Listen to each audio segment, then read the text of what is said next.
I finally did it. I figured out how to stand on my head in Minecraft.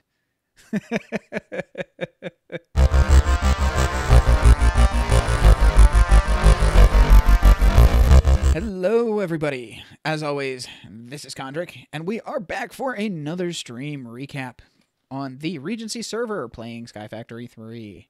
So, as usual, we did not have a Friday night stream, so everything that happened, or that will be covered in this recap, has happened as of the Monday morning stream. So, yeah, I've got a ghost here. It's weird. Just an angle changes the way the statue looks. Originally, I had a statue that was brought to me by String, who is one of the co-owners of the server. And I made the mistake of right-clicking it with a Yeta wrench, which made it disappear completely. And when I tried to break and replace it, it didn't drop. So I was a little disappointed about that. Now, recently, Queen brought me some mana potions, or mana in a bottle, whatever, which allows you to get your own head dropped occasionally. And that's how you craft them. You put your head on top of 2 clay blocks, and that's how you make the statue. So I have a statue again, but the statue looks funny. And I'm not sure if I want to take the chance of breaking it and losing it, so it might stay there for a while. We'll see. Anyway, what happened on stream today? Well, we came down here.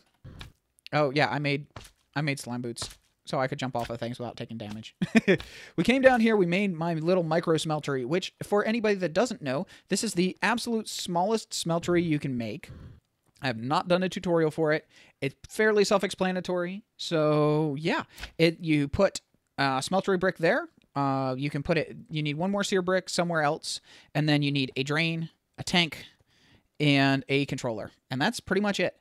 Then from the drain, you can pump out. It does not have to be on top. I like having the casting table on top because it makes it ultra compact. But you pump out of the drain into a casting table with an ingot cast, and then I have a tier 3 crafter crafting all the ore chunks out of ore pieces. So you have an input chest that takes all the ore pieces. It pumps them into the crafter. The crafter then crafts ore chunks. You take the ore chunks out of the crafter into the smeltery controller, which then melts them down. And since it only holds 1, there's no chance of accidental alloys. So you will never have to worry about something getting clogged. And then it goes from the smeltery from the smeltery, you get 2 ingots out. It pumps them into the casting table, and then you've got the conduit right here that is pulling out into the ender chest, which actually goes into my storage array over there, which we'll get to in a second because I did make some changes over there as well. The other thing I did was I made an ender tank to hook up to the lava source here because I wanted lava for the smeltery.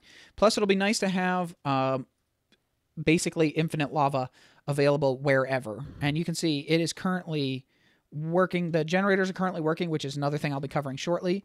But if we go over to the farming area, throat's a little clogged there. Sorry about that cough. You can see I moved the Inferium through Supremium essences from the mob farm to up here. We've got a basic drawer for the basic crystals. I do want to upgrade to the better crystal eventually, but for now it'll work.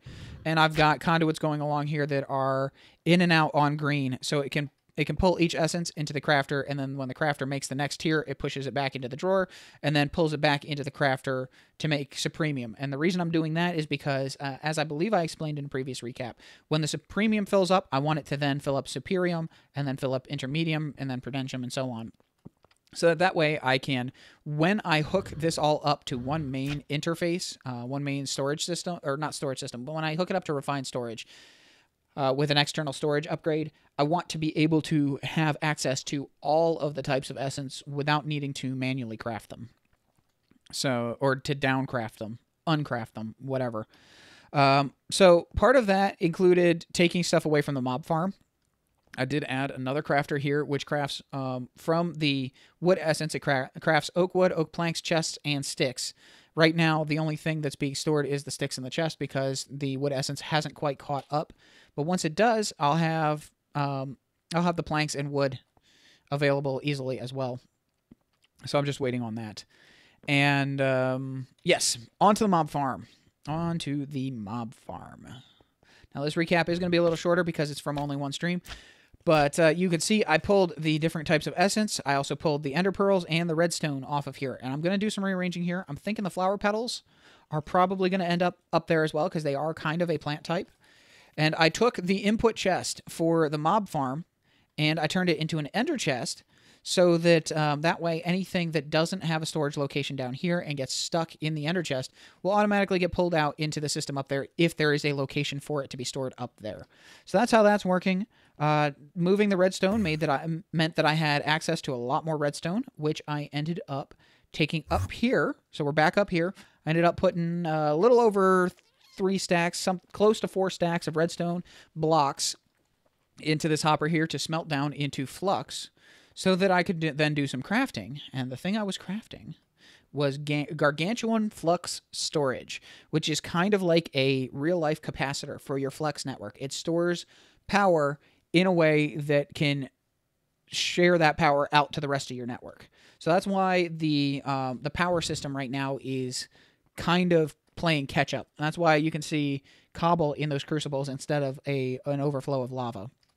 Is because all the generators are currently running at full speed to try to fill up this buffer, which is 128 million RF. Ooh. 128 million RF coming up. So, yep, that's the thing. The last thing I did was put this chunk loader in, which means that when I have to get off the server today, my plants will keep growing, the mobs will keep running, and most importantly, the power will keep generating. So that way, this can all, the Gargantuan power storage can back up and fill up, and yeah, we're not going to have to worry about power for a little while. But my ghost here, yeah, I don't know what's happening with that. It looks like we've got a transparency thing going on with the drawers here as well. So something weird. I don't know what it is. Anyway, thanks for watching. That's all we had happen on stream today, but there will be more because I will be streaming again tonight, 4 hours from the time this video goes live. Hope to see you in stream. And of course, I hope you enjoyed the recap. As always, this has been Kondrik. Like I said, hope you enjoyed the recap, and I hope to see you in stream. See you next time, and have a great day.